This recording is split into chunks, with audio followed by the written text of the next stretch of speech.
doing other things. Yeah, because there are sports where most of the movement is concentric. You could take rowing, you could take cycling, and they get hypertrophy. So Oh yeah. yeah. So there's so many. It's sort of like many roads lead to Rome. There's so many ways to induce hypertrophy. Definitely. The high rep, low load versus low rep, high load stuff. Now, sort of a pragmatic question. I'll ask both of you. If they both induce similar hypertrophy, so high reps, low load versus, and let's take the extremes. Let's say it's 30 reps versus 3 to 6 reps. Why would you waste your time doing 30 reps?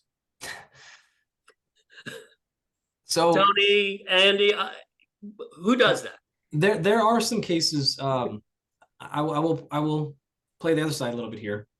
What you're getting at for background for everybody. Let's just assume it is equal muscle growth. It's clearly not going to have equal muscle strength. Right. Such that the lower repetition range is going to massively favor strength gains. And so you can make the argument that I'll get similar growth, but if you're at all concerned about strength, then the lower rep range is clearly favored. Now, that said, there are unique cases. So there are different times of the year. I've trained so long, I just need variation. There are major things that we're dealing with right now. I've had a handful, one of the NFL quarterbacks that I coach had a massive injury this year in lower body. And we're going to have to go to some really high repetition stuff to try to get hypertrophy, because loading is not going to be an appropriate or smart thing, right? And we've done that, right? And I think we're gonna blow some people away with his return to the game. All right. So there are situations like that. There are situations we've done in things like, not myself, but colleagues of mine, with the astronauts going up in a NASA when we don't have load. It's not available. It's not around. Right. So we can now get some stuff done where preservation of muscle size is critically important, and we can get there through higher repetition ranges.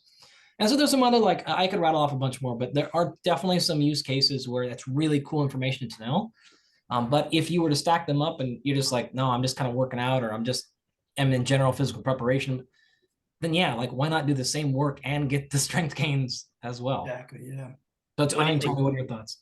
Yeah. No, exactly the same. To me, there are going to be instances if you cannot load, and then the increase in repetitions would be preferable for blood flow too. There's some advantages there, right? If particularly to Dr. Andy's point about recovery from an injury, and if you have to induce hypertrophy and you have no other option, great. Otherwise, I would avoid it, with athletes training at super high volumes, because I want to decrease the total duration in which they're training for one thing too. So I think it has its use. I would never rule it out. I think those were excellent examples.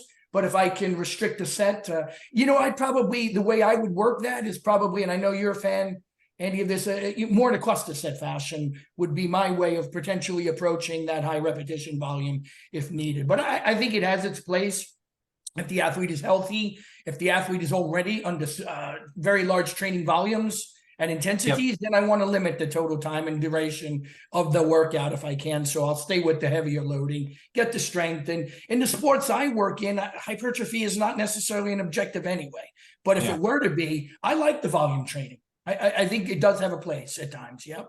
I'll be candid. I mean, I do it a lot when I travel, just so that I can get like the largest, biggest pump like ever. Like you're going to go and give a talk or whatever. It's just like, you're just cranking out as many push-ups as you can in your hotel room because you got nothing but 15-pound dumbbells. And you're just like, all right, I guess we're going for sets of 40. Like, here we go. We're just going to get after it. So I will say, anecdotally, I'll say this. When I was younger and used to train hard with weights, sets of like 20 would, the next day, my legs, literally, I couldn't get my pants on. Now, that's super compensation from the glycogen, the fluids, but I got to tell you, man, you're going to do some hypertrophy with those loads for sure. Yeah.